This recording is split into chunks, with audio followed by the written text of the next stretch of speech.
Oh, we are one love. Hear the call. Together we rise. Let compassion enthrone.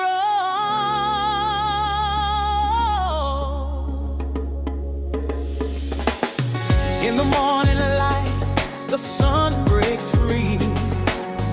A new day dawns. It's a sight to see. With hearts wide open, we stand as one, living in our truth, like the stars in the sun. From the mountains high to the valley low, we're spreading our wings, letting our spirits flow. In every soul, there's a spark divine, raising up the world. We're truly alive.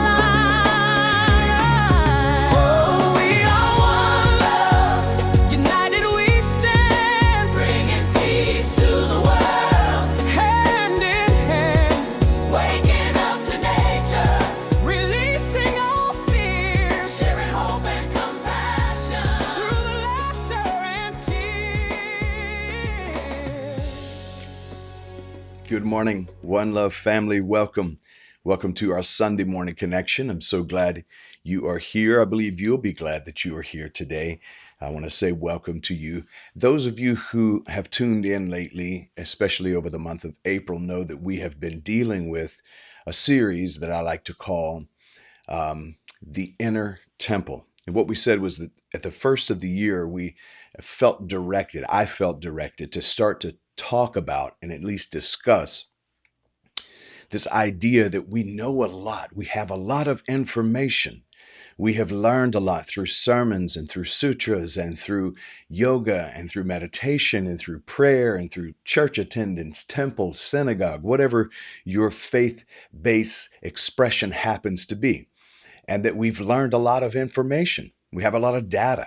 We have neuroscience and breakthroughs in quantum physics and neuroplasticity, rewiring and refiring the brain. We've been learning a lot, not just from spirituality and religion, but from science. And what I find so interesting, at least for me in my personal life, and then others that I speak to on a regular, is that often we've had a real issue with embodying what we say we believe. So in other words, we have somewhat of an intellectual grasp on it. We have a mind or a brain grasp on it, but often our nervous system is resistant. And I thought, what is causing this? Why are we having a hard time activating these beliefs and these philosophies, these truths that we've learned? I've heard the frustration of people who are doing the affirmations correctly. They're meditating, they're praying, they have accessed all of the things that we've been taught to access and still not seeing the materialization and the realization, the manifestations, if you will, of those things that we say we believe. And what is it that's keeping us from that? And so what I wanted to see occur in this year, 2026, for us, in what I'm calling the Great Emergence, was I wanted to see us begin to actually embody and activate these principles to the degree that we start to see the materialization of these beautiful beliefs.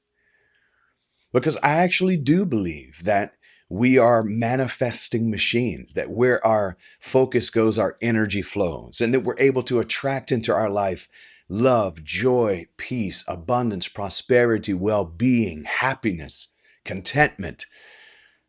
And it was just, for me, frustrating to watch so many continue to go through these cycles of really depression because of not seeing it in their life. So the Great Emergence is all about that ability to actually unfold all of these principles into the truth of our everyday life. For these, the manifestations, and again, the materializations and realizations of all of these beautiful things to start to show up in our life. And I believe that happens through embodiment.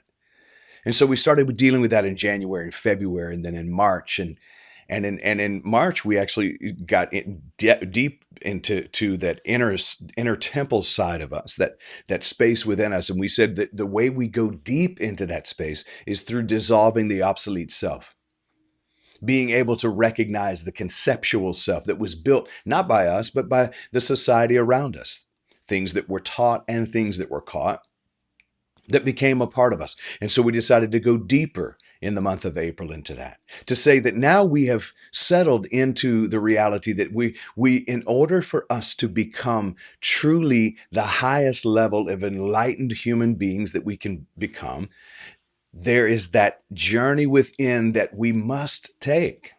And we said, okay, so now we believe that, and so we're practicing that. Now what? We've located the inner temple. Now what? So this whole month, we've been talking about how to live from the inner temple. And we continue this week, as we come up on the end of April, with saying if we're living from the inner temple, then it probably is going to require even more unlearning what was never true.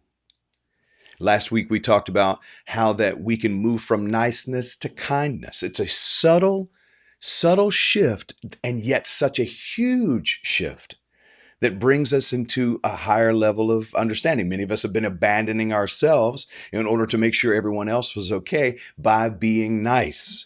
And so we had maybe a provocative message last week that said, stop being nice.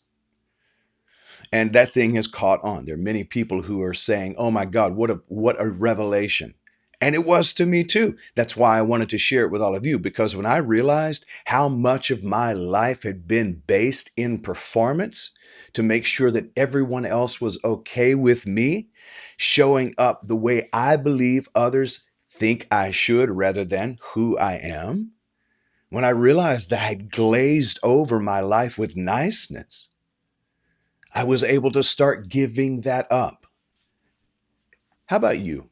Have you found this week that you've started noticing aspects of your life that have been limited as a result of you being nice rather than kind?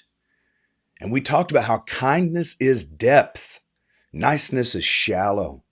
Kindness is the recognition essentially of the beautiful word out of the East, namaste, one that gets thrown around so much these days, but the word namaste, that is such a deep word. It's a beautiful, not just endearing, but a loving and compassionate word.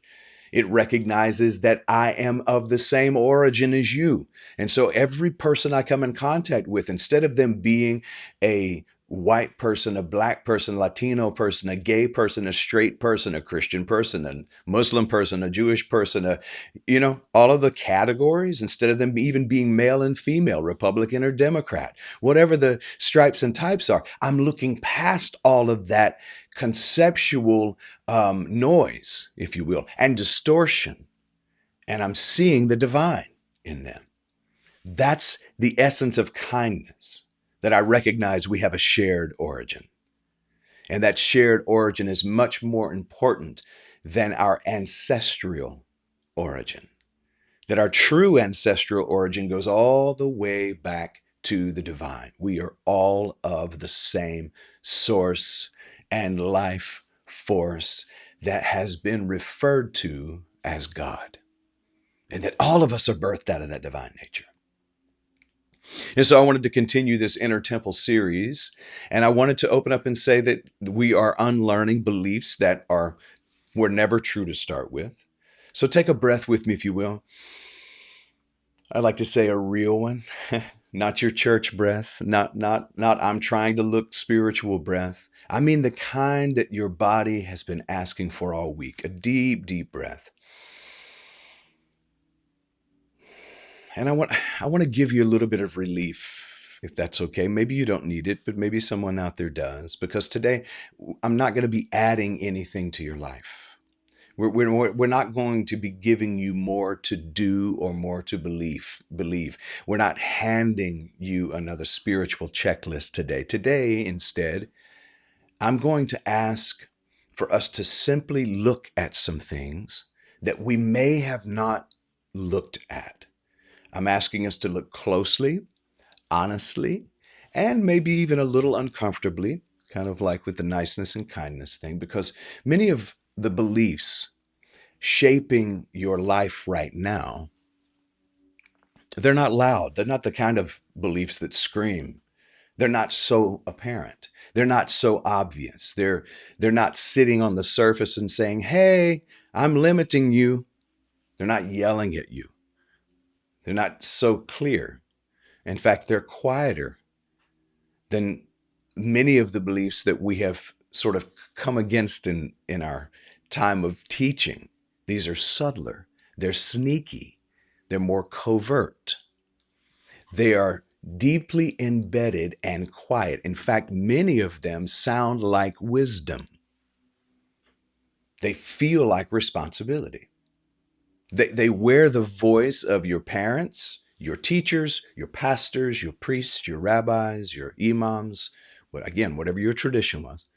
And sometimes they even sound like, I'm air quoting here, God.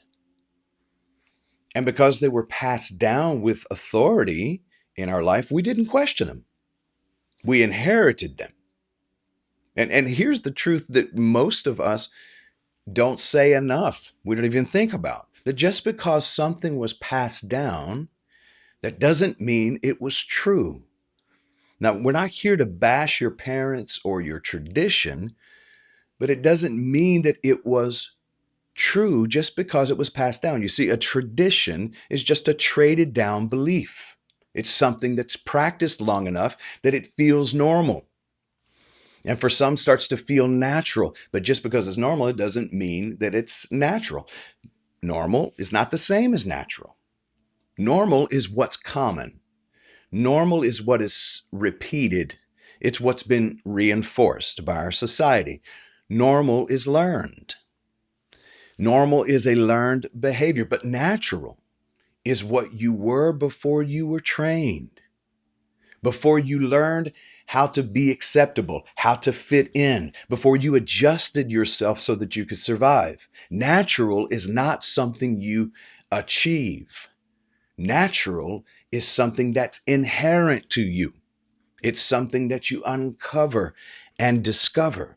And when you do, most of the time, you find that that natural has been covered up by what was called normal.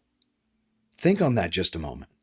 This is not bashing. I want us to realize that when we're talking about unlearning a program that is obsolete in our life, we're not going to use our energy toward judging what was or even who passed it down. We're just acknowledging that it's a possibility. There are things that we've been believing that are so deeply woven into the fabric of our life that we're unable to realize it because it's such a normal occurrence. It's embedded in us.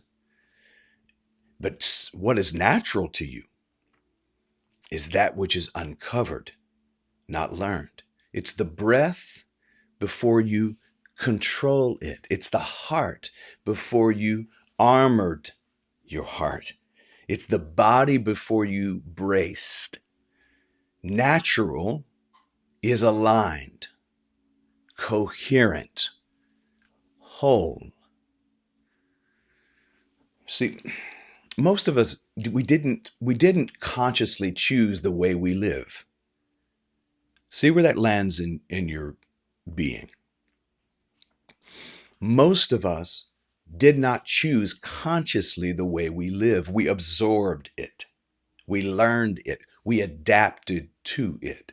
In fact, more was caught than was even taught. Osmosis. I've said this to you before, and I don't want this to be too much of a lecture at all. I want us to be able to just feel this invitation to consider and to reconsider how we're living our life.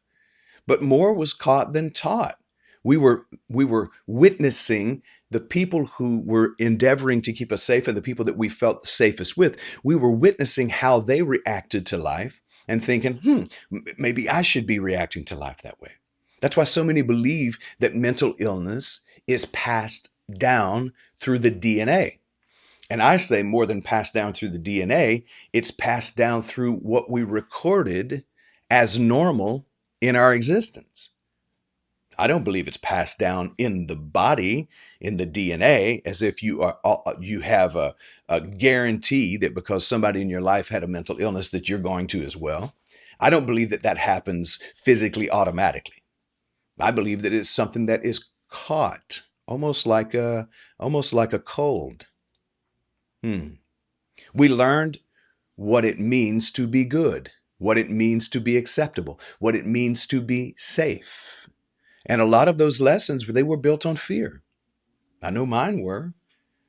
Fear of rejection, the fear of not being enough. Maybe it was the fear of being too much. You may have even been told you were too much. And so we adjusted. That's what we do. Our brain and our nervous system was built to keep us safe, to preserve us. So we adjust, we adapt, we performed in order to survive. We became versions of ourselves that made other people feel comfortable, even when it cost us our truth. And then we called it maturity. We called it responsibility. And if we didn't, somebody else in our life might have. We even called it love at times. But let's tell the truth today. Let's really tell the truth.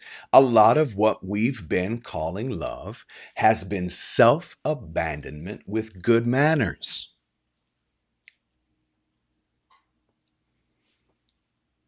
Let that land for a second. A lot of what we've called love has been self-abandonment with good manners. Not purposeful, not consciously purposeful, but in order to survive. How can we move from survival to thrival without challenging some of these belief systems that limit us? Let me point out one that is a societal norm that may have influenced much of how we live our life. I call it the carrot that we never questioned. And it doesn't stop there, because some of these beliefs aren't just personal, they are cultural. They're in the air. It's almost like an airborne pathogen. Here's one: life, liberty, and the pursuit of happiness. It's a societal, subtle belief system. Check this out: life, liberty, and the pursuit of happiness. See, the disruption and the corruption and even some of the eruption that's happening in our country right now and in our world is revealing something to us that we've had a hard time seeing. And that is that we have built much of our societal belief systems on foundations made of sand. So when we hear the words life, liberty, and the pursuit of happiness, we've made movies about it, songs about it, written books about it, TV shows. We ingrain this in our systems, and they're beautiful words. But somewhere along the way, we turned pursuit into chase. We call this the American dream. Always one more step, always almost there. I'll be okay when, I'll be happy when, I'll rest when. The pursuit became the chase. And here we are chasing, continuing to chase happiness. That's not freedom. That's a treadmill. That's constant work. Because if happiness lived out there, we could have caught it by now. We've been chasing it for so long, but chasing doesn't feel like peace. It feels like tension, like never arriving. It's the carrot. So what if happiness was never meant to be hunted? It's not running away from you. What if it's not something that you earn, but it's something that you stop postponing to a later moment? And the moment that you see the carrot, you stop running. You realize, I don't have to go after anything. So I want to point something out. Here we are, check this out. Here we are in our society, life, liberty, and the pursuit of happiness.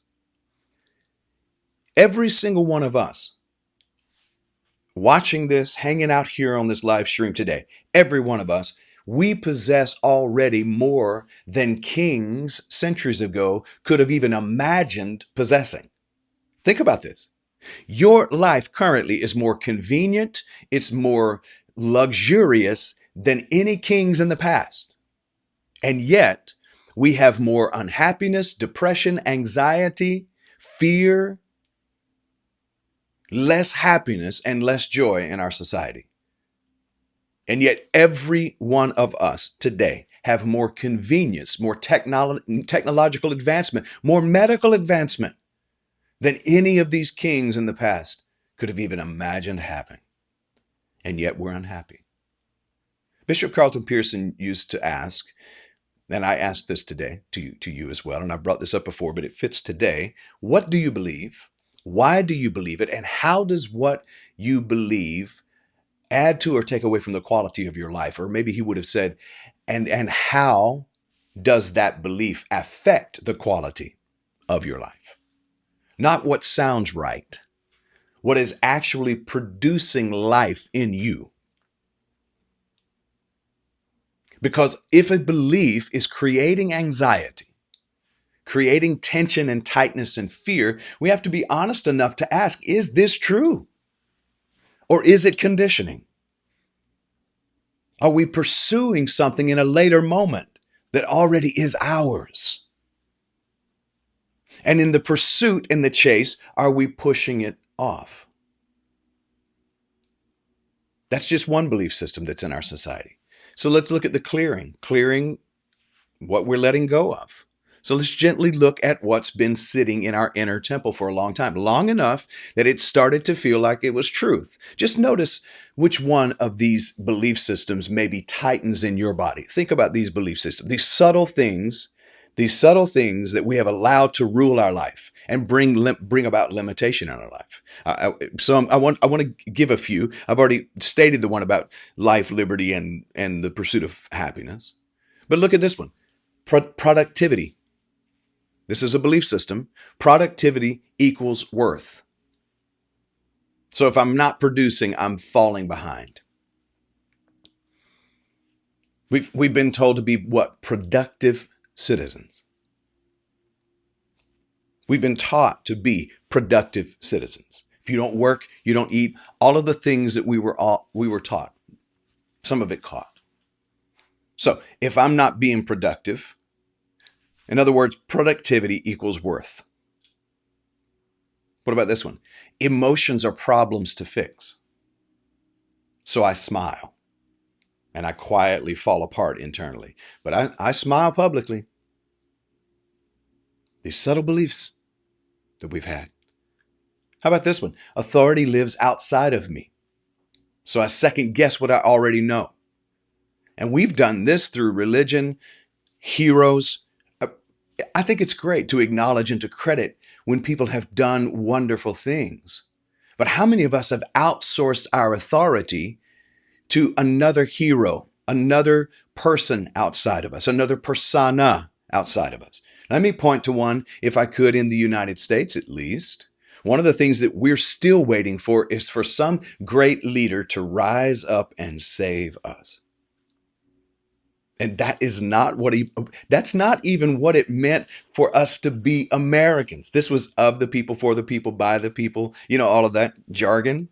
And yet here we are still waiting for somebody else to come along and save us. Religion does the same thing. We're waiting for Jesus to come back again. There's a whole group of people waiting for Jesus to come back again and save us. And every time there's something happens in the Middle East, it's a self-fulfilling prophecy for these folks. I've seen it all of my life, and now there's a younger generation who's buying into all of this BS belief system that somehow Jesus is going to come again and take his favorite people out the back door and everybody else can go to hell. Those belief systems that are simply not real. And my emotions are something to fix. What about this one? Keeping the peace matters more than telling the truth. So I stay nice, as we said last week, and I abandon myself because it's more important to keep the peace. There's a movement toward that right now that says don't speak up about what's happening out here. We know that this is, I understand, and I've preached this myself, that this is the great emergence and this is a part of that process. And at the same time, it is okay for you to speak up when you see the wrong that's happening in the world. And you'll hear people say, don't just abandon yourself. It's more important to be at peace and to have peace and to have unity. And I've said to us before, you cannot have unity with those who are not willing to be honest with you and those who you don't feel like you can trust enough to be honest with them. Unity requires, and a loving relationship requires trust. What about this one? I am my roles. The roles that I play, that's who I am. For me, husband, dad, granddad, minister, spiritual leader, author, teacher, singer, songwriter, all the roles. That crazy white guy who's always irritating us. Whatever the roles are. Oh, I am my roles. And here's the thing. If you believe you're your role, then you forget who you are underneath the role. It's a belief system that limits us. And it's so subtle that I am what I have, I am what I do, I am what I can produce. And that's the ego's play, to keep you in the role rather than in the realization of who you truly are. How about this one? More is better. So I keep chasing instead of arriving. I need to get more. I need to get more. If I can just get more, I'll be happy. And so we're chasing instead of arriving, instead of being able to actually be at peace and enjoy our lives and have happiness. How about this one? Certainty equals safety. And so I cling to answers and I avoid growth. This is a big one that's being faced right now within religion, and a lot of what deconstruction in the Christian faith, at least in evangelical Christianity, a lot of the deconstruction is based in uncertainty. It's the quest that brings the question, that brings the answer. But in order to get to a better construct or construction, deconstruction is happening through the embrace of uncertainty. But we've been taught that certainty equals safety. And so we cling to answers and we avoid growth because uncertainty stretches us. How about this one? Self-sacrifice is love. So I give until there's nothing left. Obedience in the scripture, the Christian Bible says obedience is better than sacrifice. I would say realness, authenticity is better than sacrifice. But we've been taught that self-sacrifice equals love. And so I give until I have nothing left to give. And if you don't, then you're made to feel guilty. There's another subtle belief. Check out where these are landing in your life and see how much of my life has been a performance rather than real. Now, here's another one. This is one that I've experienced judgment around. Healing should be fast. Healing should be fast. Well, if you just believe it enough, it would happen. If you just had a strong enough meditation practice or a prayer life, if you just had enough faith, boom, it would happen. And so I judge my own process because I'm rushing healing. Because if I don't get healing fast, what did I do wrong? That healing should be snap to it. Subtle belief system. Keeps us in a constant state of guilt or shame, self-judgment. And as a result of that, it's not that the healing's not happening. The healing is happening, but now we're wounding ourselves on top of the healing through judgment. What about this one? Spirituality should look good. It should be smooth. It should be fancy. And so I perform peace instead of living truth. We don't want it to be messy. Spirituality is not supposed to be messy. If you're awake, if you're aware, it should be smooth and golden and should just look fantastic. It's not. It's messy. Awakening is messy. But there's a message in the mess. Give the mess long enough, mess age, give it enough time to age and mature, and the word comes forth from it, a testimony, if you will. So there's multiple belief systems that we should consider unlearning. And if one of those landed with you, consider that it may be one for you to unlearn. Loved ones, none of these shout. They don't scream at us. They whisper. They blend in. They feel normal. But normal is not always true. Now, as we move toward closing this chat today, I want to look at that clearing the inner temple. Because, loved ones, if you felt something shifting in you, that's not you losing something. That's you seeing something. And when you see clearly, you don't have to fight. You don't have to force. You don't have to push. You just stop. You stop chasing. You stop forcing. You stop negotiating against yourself, for sure. You stop living by something that you never consciously chose to start with. And this is what it means to tend to the inner temple. To clear it out so that you can live from that clean, clear space internally.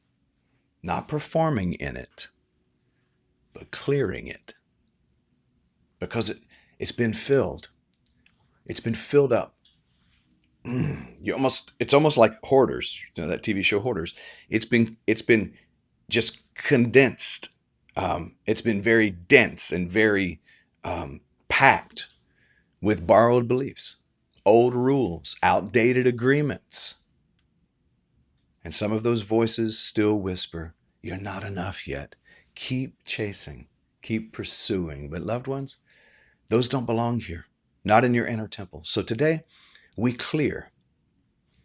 We open the windows. We let the fresh air in. Because this temple was never broken, this internal temple. It was just crowded. And as you clear, you notice something very simple and beautiful. You're already here. And everything you need is already here. So this week, notice where you're still chasing. Because remember, this whole series for the month of April has been about living from the inner temple, not going anywhere out there to get it. So notice where you're chasing and gently pause. Come back to the now and remind yourself, I don't have to run to be whole. You don't need a better life to feel alive. You need to clear space so that you can notice the aliveness. So my prayer for us this week, and it is for you and for me, is that we would have the courage to unlearn what was never true. To do it lovingly and compassionately. To recognize these beliefs have been passed down. That we would have the grace to release what was never yours, was never mine. And may we come home, truly come home again and again, coming back to the sacred, simple truth, nothing real is missing. Nothing real is missing. So as we are moving into the month of May, leaving the month of April, moving through this process of the great emergence, it is my desire that we get free from these things that have congested our life, the things that have concretized belief systems into our inner being that are not healthy. And that we would emerge, this is the great emergence, the true us would emerge out of this inner temple. Free. Not chasing. peaceful. This would be the deeper level of living love, joy, and peace. And we would do it by letting go of all of those things.